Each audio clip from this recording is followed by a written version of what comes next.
Hello everyone, welcome back to Nib Pickin'. My name is Steven and I am here to provide you with some content related to fountain pen art. Today I don't have a review. I have been working on a project, a little mini Thanksgiving kind of project for expressing my thankfulness for a couple of people that gave me a chance to do something really awesome in my local community. And so I've been making some thank you postcards using the Etchr Lab's watercolor postcards I've used in a couple of videos in the past. And I decided to take advantage of this moment to use those cards to create with watercolor as well. And since I made more cards than I actually need to show, I thought I'd give a few away. So if you are interested in getting a postcard mailed from me with art that I made, watch the video to the end to see how you can get one. And also, I'd love if you'd stick around to hear my story about this amazing thing that I got to be a part of recently. Okay, so just starting off, I realized before I go into this story, I probably should talk a little bit about the materials that I'm using, because I forgot to mention them in the beginning. A lot of these materials actually I have done videos involving them before, so you can check those out. Check out my channel, I'd really appreciate it. The first is these Etchr Labs watercolor postcards. I use them for pen and ink, a couple of videos in the past and some coming up in the future. They're really great. Haven't used them for watercolor yet though. Platinum carbon black ink, and the pen is a Pilot Kakuno in Extra Fine. I use the watercolor brush, the Winsor Newton Series 7, number 3 size, and these are Daniel Smith watercolors, the split primary set. There's a couple of Winsor Newton colors in the back that I didn't really use, so it's mostly just a split primary set. I've linked all those materials below and you can check them out if you're interested in picking these up for yourself. And this first piece and the first couple of pieces are pen and ink. So I have already used the Etchr Labs watercolor postcards for pen and ink, and I really like how they work. I do also have a video on the Kakuno. It's really great. I highly recommend it if you are just getting started in pen and ink art and you're coming from that like fine liner world where that stuff is really good. So everything here worked exactly as I expected it to. And then later I'll show you the watercolors. Turned out great as well, and I'll give you my opinion on what these postcards are like for watercolors when we get there. My story, yeah, so last year, around Thanksgiving time, so maybe about a year ago, I saw a notice in the mailing email, the weekly email for the local library. I get emails from them because I'm signed up on their email list, you know, like a cool person. And they were looking for artists with a background in science. Now, I never really considered myself to be a professional artist, but I do have a professional background in science because I teach science. I'm a middle school science teacher. So as I'm building these cards, you can see they kind of have this thank you theme because I'm being thankful to the people who gave me a chance on this project.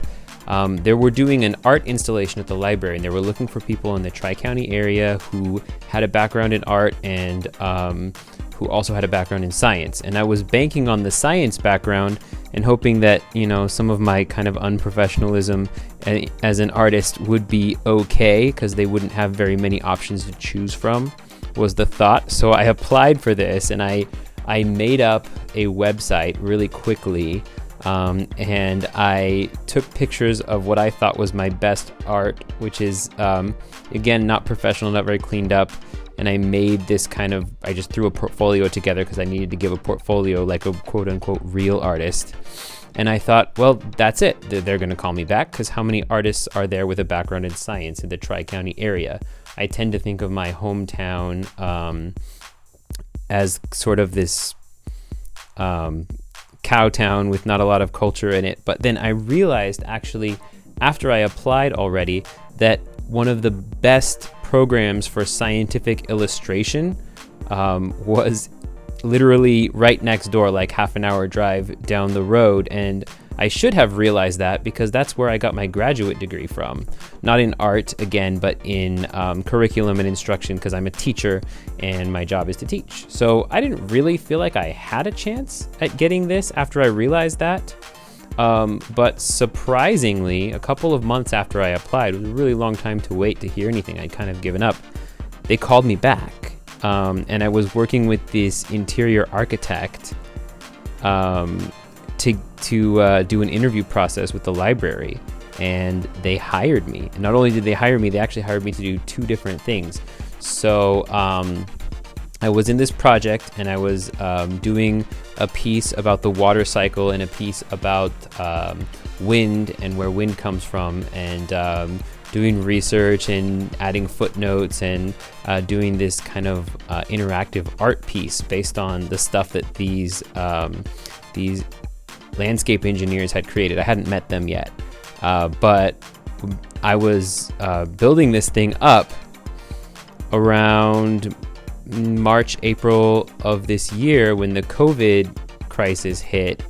And to be honest, I thought that was it. This project's going to get canceled because it's going to wreck the budget of the city, and they're just not going to have enough money to complete it. But once again, gratitude, a couple of months into the pandemic, just the wheels started moving again, and this project got off the ground, and I started receiving emails from a couple of other guys that were part of the team that made the installation that my art was going up on. And so they set a later date for it. Was originally supposed to be completed by May, and then they wanted it done by July. So I submitted my artwork way back in July, and this thing still doesn't feel very real, but they paid me, so it must be. They paid me on time too, so I kind of wonder, does it count as art if they pay you on time? So here I am, just kind of waiting. Forgot about this project for a long time, and I just got an email last week that the art is finally on display. I'll try to insert a picture of that artwork in this video at the end if you're interested in seeing it, but it's complete, and the library has sort of told me that I'm an artist now, like a professional, because my work is on display at the library for kids to see and play and interact with. So super grateful for that, and I'm actually taking this time to make some art to express my gratitude to the 3 main people who were involved in that project, that hired me and that helped me along and taught me all the stuff I needed to do to make a professional submission, and then helped me get everything off the ground. And so now you're going to see the part where I get into the watercolors. So I took the 3 pieces that you saw, like the beaker, the Erlenmeyer flask is actually what it is, and the bear at work, and then the octopus, the sort of multitasking octopus, and I just did the exact same thing, but this time I'm doing it in watercolor. And I'm testing these Etchr Lab's watercolor postcards. And this isn't really a review of them, it wasn't intended to be, but I do have a little bit of time to talk about them, and I was very impressed with a couple of things about this. I have used watercolor paper of different qualities and different price ranges, and I think this is one of my favorite things that I've used, actually. This is pretty medium as far as how expensive it is. I just kind of bought these Etchr Labs on a whim because I'd heard of the brand, and I thought I'll give these a try because they were reasonably priced. I got a pack of 100 for I think $15. And so I didn't have too much hope for them being amazing, but I'm really impressed with a couple of things about them. First of all, the paper didn't buckle, which is very good. I felt like I could just hold the card. You could see my first completed one right there, and the dry time was just about perfect. I think with cheaper papers they tend to dry really quick, and then you can't get any extra layer on there, any extra subtlety in your washes or anything like that. But more expensive papers, I've used the the aquarelle, I forget what they're called, the Arches paper that everyone loves so much. And I feel like it just takes forever to dry. And in this, I was able to sit down, and I don't think I did any of these two at one time, but I did knock out each card within one session, maybe an hour, 2 hours worth of drawing to get these done, which is nice considering how many layers you have to put in a watercolor before it starts to take on any color and tone that really looks good.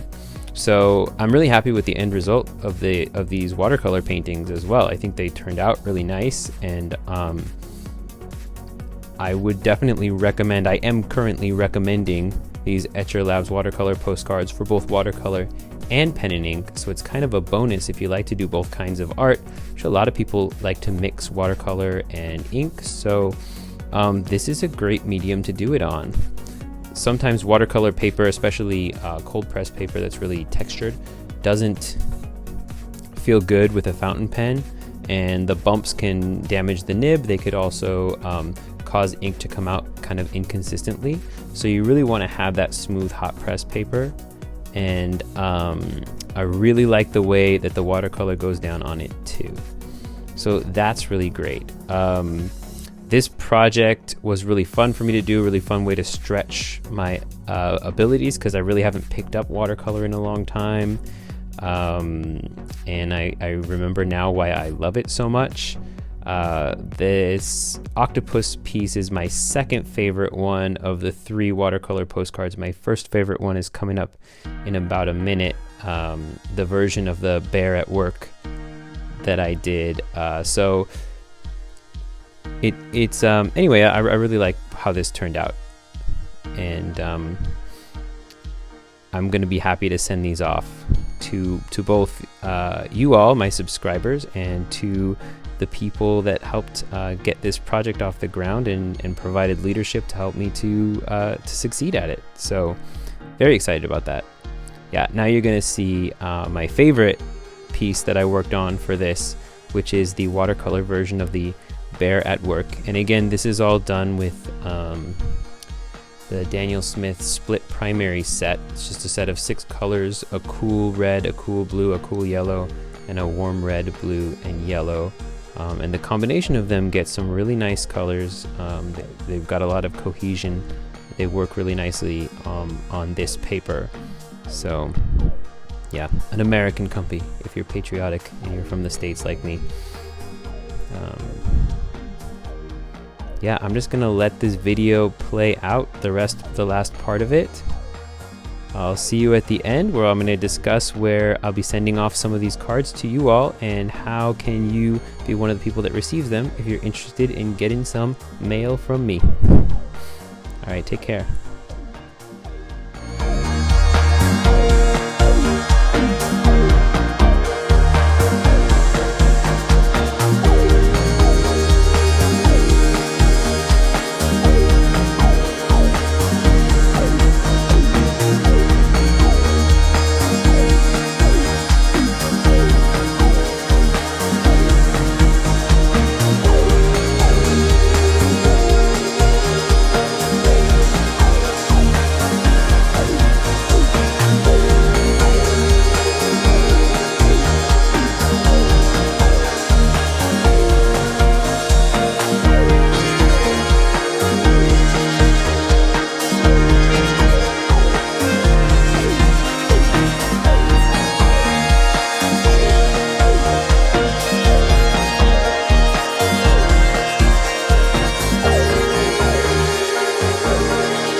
Okay, so it took me a long time to figure out which of these postcards I was going to send to you all, my subscribers, and which were going to go to these engineers and architects that were involved in this project, and that gave me this amazing chance. So I've decided that these three, the octopus, the watercolor beaker one, and then this bear one, are going to go to those people. And then I've decided that the watercolor octopus, the pen and ink bear at work, and the pen and ink don't overreact, I'd like to mail out to a few of my subscribers. So in order to win one, all you have to do is be a subscriber to my channel. Leave a comment below telling me which of these three pieces of art is your favorite, which one you would like to win, essentially. And I will choose a winner at random, and I will send these postcards out. Thank you so much. I am grateful to you, my subscribers. You give me joy and happiness with all the comments that you make, telling me about ways I can improve this channel, and also just having a fun talk about fountain pens, about ink, about art, and all those cool things combined. So I'm grateful for you guys. Have a happy and safe holiday season, and I'll be uploading more pen videos soon.